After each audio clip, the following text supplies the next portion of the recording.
ओम शांति। ये बाबा की 7 तारीख की साकार वाणी है। सार है मुरली का। मीठे बच्चे, ज्ञान का तीसरा नेत्र सदा खुला रहे तो खुशी में रोमांच खड़े हो जाएंगे। खुशी का पारा सदा चढ़ा रहेगा। प्रश्न: इस समय मनुष्यों की नज़र बहुत कमज़ोर है, इसलिए उनको समझाने की युक्ति क्या है? तो बाबा ने कहा, बाबा कहते उनके लिए तुम ऐसे ऐसे बड़े चित्र बनाओ जो वह दूर से ही देखकर समझ जाए। यह गोले का यानी सृष्टि चक्र का चित्र तो बहुत बड़ा होना चाहिए। यह है अंधों के आगे आईना। फिर बाबा ने दूसरा प्रश्न पूछा, सारी दुनिया को स्वच्छ बनाने में तुम्हारा मददगार कौन बनता है? तो बाबा ने कहा, यह नेचुरल क्लेमिटीज तुम्हारी मददगार बनती है। इस बेहद के दुनिया की सफाई के लिए ज़रूर कोई मददगार चाहिए। ओम शांति। गायन भी है, बाबा से 1 सेकंड में वर्षा अर्थात जीवन मुक्ति, और तो सब है जीवन बंद में। यह एक ही त्रिमूर्ति और गोले वाला चित्र जो है, बस यही मुख्य है। यह बहुत बड़ा बड़ा होना चाहिए। अंधों के लिए तो बड़ा आईना चाहिए जो अच्छी तरह देख सके, क्योंकि अभी सबकी नज़र कमज़ोर है, बुद्धि कम है। बुद्धि कहा जाता है तीसरे नेत्र को। तुम्हारी बुद्धि में अब खुशी हुई है।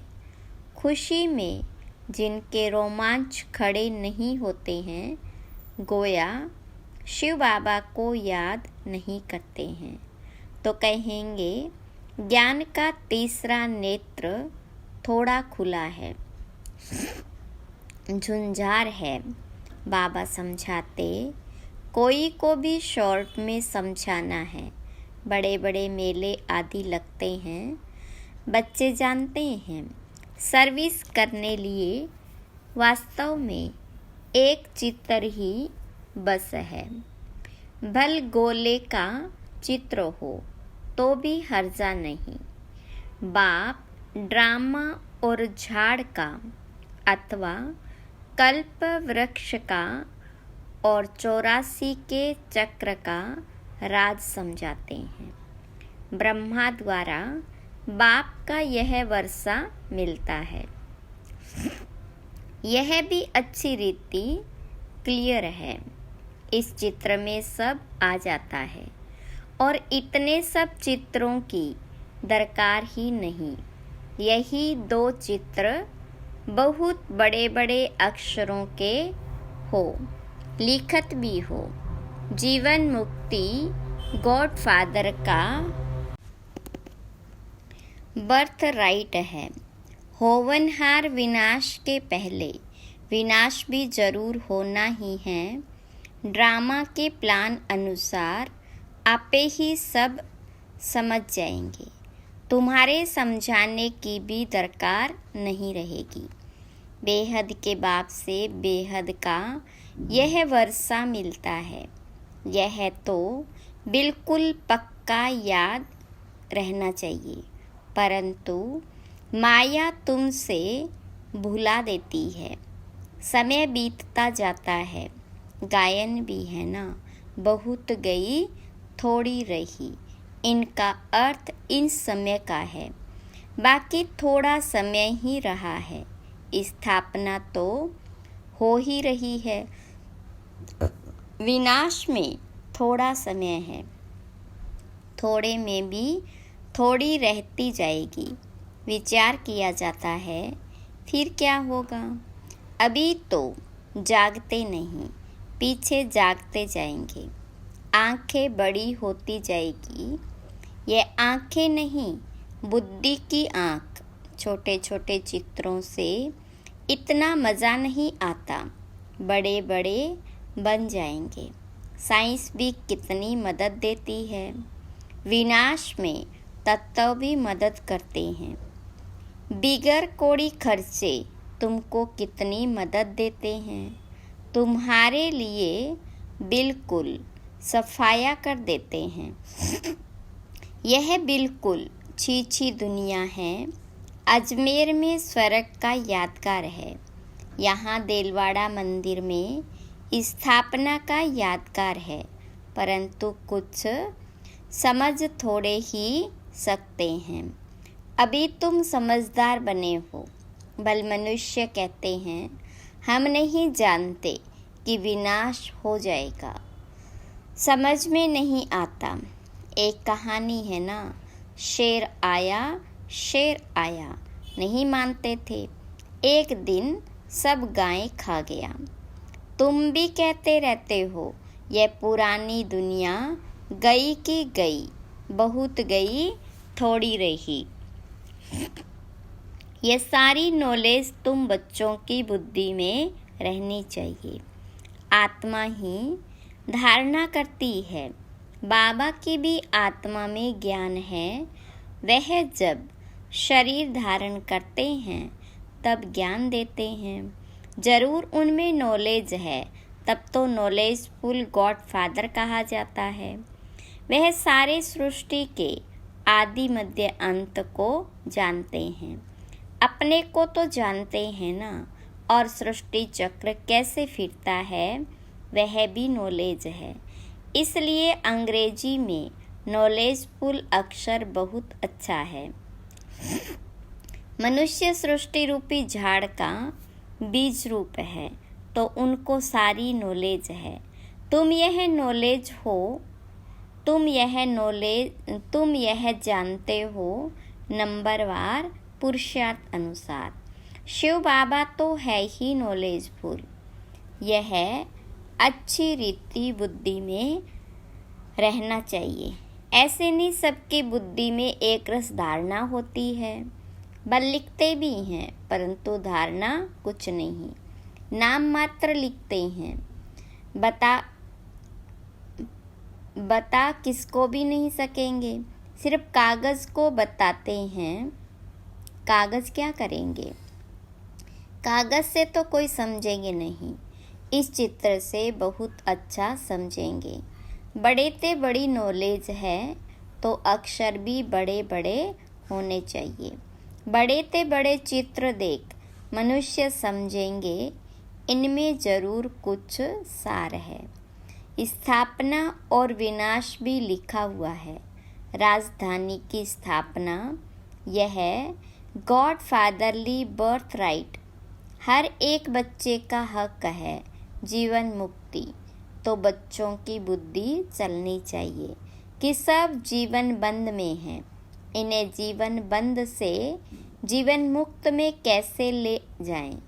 पहले शांति धाम जाएंगे, फिर सुख धाम में।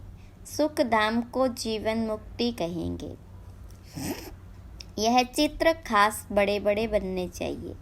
मुख्य चित्र है ना, बहुत बड़े बड़े अक्षर हो तो मनुष्य कहेंगे बीके ने इतने बड़े चित्र बनाए हैं।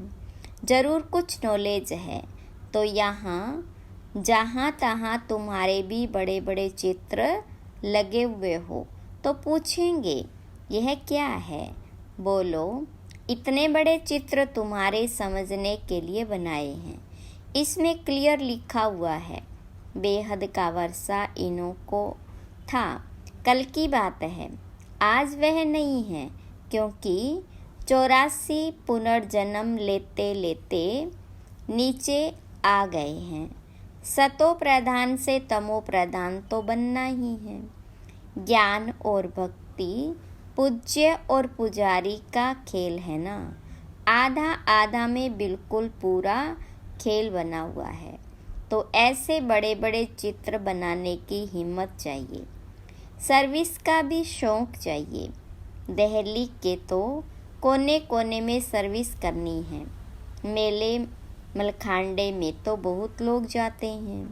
वहाँ तुमको यह चित्र ही काम में आएंगे। त्रिमूर्ति गोला यह है मुख्य।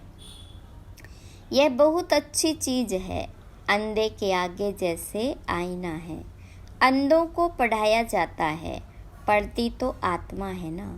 परंतु आत्मा के आर्गन्स छोटे हैं, तो उनको पढ़ाने के लिए चित्र आदि दिखाए जाते हैं। फिर थोड़े बड़े होते हैं तो दुनिया का नक्शा दिखाते हैं।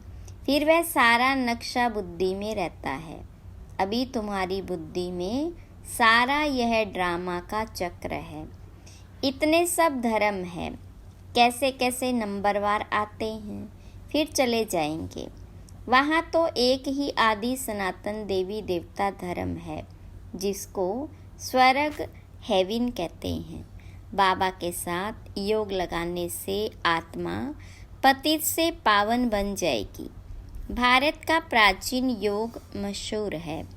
योग अर्थात याद। बाबा भी कहते हैं मुझ बाप को याद करो। यह कहना पड़ता है। लौकिक बाप को कोई कहना नहीं पड़ता है कि मुझे याद करो। बच्चे ऑटोमेटिकली बाबा मम्मा कहते रहते हैं।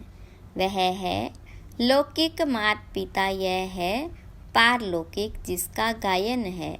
तुम्हारी कृपा से सुख घनेरे। जिनको दुख है वही गाते हैं। सुख में तो कहने की दरकार ही नहीं रहती। दुख में है तब पुकारते हैं। अभी तुम समझ गए हो यह माता पिता है। बाबा कहते हैं ना, दिन प्रतिदिन तुमको गुये गुये बातें सुनाता हूँ। आगे मालूम था क्या कि माता पिता किसको कहा जाता है? अभी तुम जानते हो। पिता तो उनको ही कहा जाता। पिता से वर्षा मिलता है ब्रह्मा द्वारा। माता भी चाहिए ना, क्योंकि बच्चों को एडॉप्ट करना, यह बात किसके भी ध्यान में नहीं आएगी। तो बाबा घड़ी घड़ी कहते हैं, मीठे मीठे बच्चों, बाबा को याद करते रहो। लक्ष्य मिल गया, फिर भल कहाँ भी जाओ। विलायत में जाओ, 7 रोज कोर्स किया तो बहुत है। बाबा से तो वर्षा लेना ही है। याद से ही आत्मा पावन बनेगी, स्वर्ग का मालिक बनेंगे। यह लक्ष्य तो बुद्धि में है। फिर भल कहाँ भी जाए। सारा ज्ञान गीता का इस बैच में है। कोई को पूछने की भी दरकार नहीं रहेगी कि क्या करना है। बाबा से वर्षा लेना है तो जरूर बाप को याद करना है। तुमने ये वर्षा बाबा से अनेक बार लिया। ड्रामा का चक्र रिपीट होता रहता है ना। अनेक बार तुम टीचर से पढ़ करके कोई न कोई पद प्राप्त करते हो। पढ़ाई में बुद्धि योग टीचर के साथ रहता है ना। इम्तिहान चाहे छोटा हो चाहे बड़ा हो, पढ़ती तो आत्मा है ना। इनकी भी आत्मा पढ़ती है। टीचर को और फिर एम ऑब्जेक्ट को याद करना है। सृष्टि का चक्र भी बुद्धि में रखना है। बाप और वर्षे को याद करना है। दैवी गुण भी धारण करने हैं। जितना धारणा करेंगे उतना ऊंच पद पाएंगे। अच्छी रीति याद करते रहते हैं, फिर यहाँ आने की भी क्या दरकार है। परंतु फिर भी आते हैं। ऐसा ऊंच बाबा जिससे इतना बेहद का वर्षा मिलता है, उनसे मिलकर तो आवें। मंत्र लेकर सब आते हैं। तुमको तो बहुत भारी मंत्र मिलता है। नॉलेज तो सारी अच्छी रीति बुद्धि में है। अभी तुम बच्चे समझते हो कि विनाशी कमाई के पीछे जास्ती टाइम वेस्ट नहीं करना है। वह तो सब मिट्टी में मिल जाएगा। बाबा को कुछ चाहिए क्या? कुछ भी नहीं। कुछ भी खर्चा आदि करते हैं सो तो अपने लिए ही करते हैं। इसमें पाई का भी खर्चा नहीं, कोई गोले व टैंक आदि को खरीद नहीं करने हैं। लड़ाई के लिए कुछ भी नहीं है। तुम लड़ते हुए भी सारी दुनिया से गुप्त हो। तुम्हारी लड़ाई देखो कैसी है। इसको कहा जाता योग बल। सारी गुप्त बात है। इसमें कोई को मारने की दरकार नहीं। तुमको सिर्फ बाबा को याद करना है। इन सब का मौत ड्रामा में नूंदा हुआ है। हर 5000 वर्ष बाद तुम योग बल जमा करने के लिए पढ़ाई पढ़ते हो। पढ़ाई पूरी हुई, फिर प्रारब्ध चाहिए नई दुनिया में। पुरानी दुनिया के लिए यह नेचुरल क्लेमेटीज है। गायन भी है ना। अपने कुल का विनाश कैसे करते हैं। कितना बड़ा कुल है। सारा यूरोप आ जाता। यह भारत तो अलग कोने में है, बाकी सब खलास हो जाने हैं। योग बल से तुम सारे विश्व पर विजय पाते हो। पवित्र भी बनना है। इन लक्ष्मी नारायण जैसा वहाँ क्रिमिनल आई ही नहीं। आगे चलकर तुमको बहुत साक्षात्कार होंगे। अपने देश के नज़दीक आने से फिर झाड़ दिखाई पड़ते हैं ना, तो खुशी होती है। अब आकर पहुँचे हैं अपने घर के नज़दीक। तुम भी घर चल पड़े हो, फिर अपने सुखधाम आएंगे। बाकी थोड़ा समय है। स्वर्ग से विदाई लिए कितना समय हो गया। अब फिर स्वर्ग नज़दीक आ रहा है। तुम्हारी बुद्धि चली जाती है ऊपर। वह है निराकारी दुनिया, जिसको ब्रह्मांड भी कहते। हम वहाँ के रहने वाले हैं। यहाँ 84 का पाठ बजाया, अभी हम जाते हैं। तुम बच्चे हो ऑलराउंड। शुरू से लेकर पूरे 84 जन्म लेने वाले हो। देरी से आने वाले को ऑलराउंडर नहीं कहेंगे। बाबा ने समझाया मैक्सिमम और मिनिमम कितने जन्म लेते हो। एक जन्म तक भी है, पिछाड़ी में सब चले जाएंगे वापिस। नाटक पूरा हुआ, खेल खलास। अब बाबा समझाते, मुझे याद करो, अंत मते सो गति हो जाएगी। बाबा के पास परम धाम में चले जाएंगे। उनको कहते हैं मुक्ति धाम, शांति धाम और फिर सुख धाम। यह है दुख धाम। ऊपर से हर एक सतो प्रधान, फिर सतो रजो तमो में आते हैं। एक जन्म होगा तो उसमें भी इन 4 स्टेजेस को पाएंगे। कितना अच्छा बच्चों को बैठ समझाते हैं, फिर भी याद नहीं करते। बाबा को भूल जाते हैं। नंबरवार तो है ना, बच्चे जानते हैं। नंबरवार पुरुषार्थ अनुसार रुद्रमाला बनती है। कितने करोड़ की रुद्रमाला है। बेहद के विश्व की यह माला है। ब्रह्मा सो विष्णु, विष्णु सो ब्रह्मा। दोनों का सरनेम देखो। यह प्रजापिता ब्रह्मा का नाम है। आधा कल्प फिर आता है रावण।